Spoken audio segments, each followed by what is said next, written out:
Hi guys, আজকে ভানুপ্রিয়া ভূতের hotel সিনেমাটা রিভিউ করবো আমরা ভানুপ্রিয়া ভূতের হোটেল সিনেমাটা দেখলাম। সো কেমন হলো সিনেমাটা, ঠিক আছে? সিনেমাটা রিভিউ হনেস্টলি রিভিউ দেবো, কোনো বাড়িয়ে বলবো না বা কোনো কম করেও বলবো না। সো ছটপট আমাদের চ্যানেলটাকে সাবস্ক্রাইব করে দাও, ভিডিওটাতে একটা লাইক দাও, পুরো ভিডিওটা স্কিপ না করে দেখো। দেখো, প্রথমেই যদি গল্পটা শুরু করি, কী নিয়ে গল্পটা শর্টকাটে আমি কোনো রকম স্পয়লার বা রিভিল করছি না। শিবপ্রসাদ মুখার্জি এবং নন্দিতা রায় ওনাদের প্রোডাকশন হাউস, জিনিয়াস সেনও তার মধ্যে আছেন। উইন্ডোজ প্রোডাকশন হাউসের ছবি অরিত্য মুখোপাধ্যায়ের পরিচালনায় জিনিয়াস সেন এবং গোধূলি শর্মা এই ছবির চিত্রনাট্য লিখেছেন। তো ছবির চিত্রনাট্য কেমন লাগলো, কেমন হলো ছবিটা, সত্যি কি ভৌতিক গল্প হিসেবে বা হরর কমেডি গল্প হিসেবে ভালো, সবটা আজকে এক্সপ্লেন করব। ছবিটা দেখা যাচ্ছে যে একটা প্রত্যন্ত গ্রামের অঞ্চলে কবরস্থানে একটা হোটেল গড়ে উঠেছে যার নাম ভানুপ্রিয়া ভূতের হোটেল। এবারে সেই কবরের মধ্যে অনেক ভূতেরা ছিল।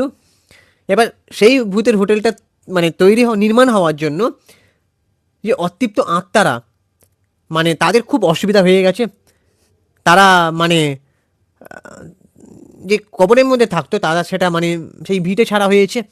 তো তারপরে তারা নাকি উকিলের সাথে সাক্ষাৎ করে সেই হোটেলে ঢুকে পড়ে।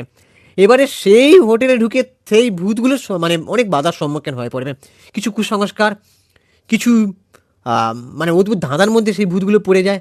তারপরে সেখানে যারা অতিথিরা এসেছিলো সেই অতিথিদের মানে অতিথিরাও তো বিপর্যস্ত হয়, তার সাথে ভূতেরাও। মানে খুব মজাও লেগেছে।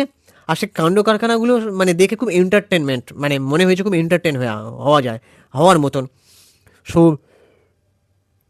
ছবির কাস্টিং নিয়ে যদি কথা বলি, আমরা ছবির কাস্টিংয়ে কারা কারা ছিল বলো?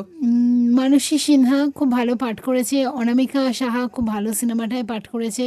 এছাড়াও তো আর কাঞ্চন মল্লিক আছে, প্রিয়াঙ্কা ভট্টাচার্য আছে, মিমি, সোহম, বনি, মানে সোহম মজুমদার, হ্যাঁ সোহম মজুমদার, মিমি, বনি, আর নামটা যেন কি অনামিকা সাহা, অনামিকা সাহা, তারপরে তারপর দুটো হচ্ছে বাচ্চা আছে, স্বস্তিকা। এরা তো স্বস্তিকা দত্ত, আছে, এই হ্যাঁ দুটো বাচ্চা খুব ভালো পাল্লা দিয়েছে তাদের সাথে সাথে। হ্যাঁ। আসলে এই এই হরর কমেডি মুভি যাদের ভালো লাগে তাদের খুবই ভালো লাগবে, এন্টারটেনিং। কারণ আমাদের এখানে তো মানে আমাদের ইন্ডাস্ট্রিতে তো হরর কমেডি মুভি সেভাবে হয় না। সেই ভানু বন্দ্যোপাধ্যায়ের আমলে হতো, আর মাঝখানে দুটো হয়েছিল হয়তো একটা ভূতের ভবিষ্যৎ যতদূর বুদ্ধের মনে হয়। ভবিষ্যৎ, এখানেও ওই কয়েকটা মাত্র হয়েছিল হাতে গোনা। বাট অনেক দিন বাদে এই হরর কমেডি মুভিটা এলো, বেশ এন্টারটেনিং। কিন্তু হ্যাঁ, প্রথম দিকের ফার্স্ট হাফের স্লটটা একটু বোরিং হলেও সেকেন্ড স্লটটা থেকে ভীষণ টান টান উত্তেজনা আছে। তারপরে ছবির শেষে এমন টুইস্ট আছে, সেগুলো ভালো লাগবে। সে টুইস্টগুলো আমি বলতে চাই না বা আমরা বলতে চাই না, আপনারা গিয়ে দেখবেন, জাজ করবেন। আর এই সিনেমার গানগুলো খুব ভালো। চাঁদনি রাতে গানটা তো বেশ জমজমাট গান, তার মানে মধ্যে ড্যান্স ড্যান্স করার মতন গান হ্যাঁ ওটা। ডান্স করার মতন গান। তার মধ্যে বারবার গানটা খুব রোমান্টিক। আমি বারবার আমি বারবার ওই গানটা খুব রোমান্টিক। তারপর আর একটা গান, যাই হোক, গানগুলো বেশ খুব সুন্দর এখানে সিনেমার গানগুলো বেশ। আর সিনেমাটা যথেষ্ট এন্টারটেনিং।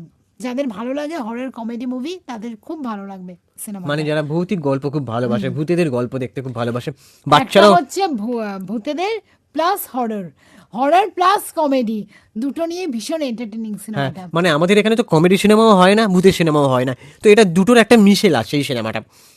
আর অরিত্য মুখার্জি বেশ ভালোভাবে মানে ডিরেকশন দিয়েছে। আর যিনি আছেন গোধূলি শর্মা, বেশ তাদের চেতনাটা বেশ টান টান। ছবিটা খারাপ লাগার মতন নয়, ছবিটা বাচ্চা বড় সবাই মিলে দেখতে পারো, ঠিক আছে? এই ছবিটা রিভিউ আমরা দিলাম, বাকি এবারে বিজয়নগরে ধীরে রিভিউ করবো এক এক করে। সো এই ছবিটাও দেখতে পারো। সো আমাদের রিভিউ দেওয়ার কাজ, রিভিউ দিয়েছি। ছবির নেগেটিভ পয়েন্ট ওই একটাই বললাম, ছবির ও বললো যেটা, যে ছবির মানে প্রথমটা একটু বোরিং, তারপরে সেকেন্ডটা বেশ টান টান।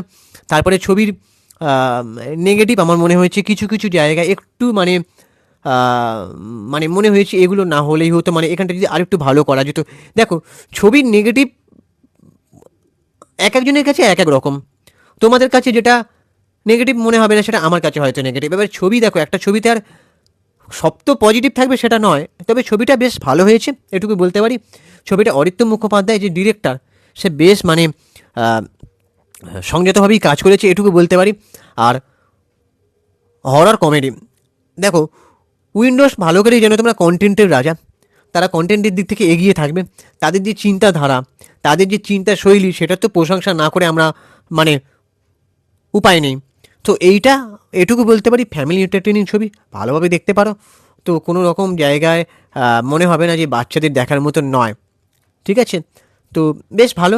বলিউডে তো এই কমেডি সিনেমাগুলো হয়, ভৌতিক কমেডি সিনেমা, কিন্তু আমাদের টলিউডে এরকম একটা কমেডি সিনেমা বানানোর জন্য উইন্ডোজকে অনেক ধন্যবাদ জানাবো, বাকি সব নির্মাতাদের আর পুরো কাস্টিংকে। আর বনি সেনগুপ্ত যে একটা চরিত্র পেলে ভালোভাবে নিংড়ে দিতে পারে, সেটা বনি সেনগুপ্তকে দেখলেই বোঝা যায়। বনি সেনগুপ্ত মানে সেরকমভাবে চরিত্রটাকে ব্যবহার করা হয় না।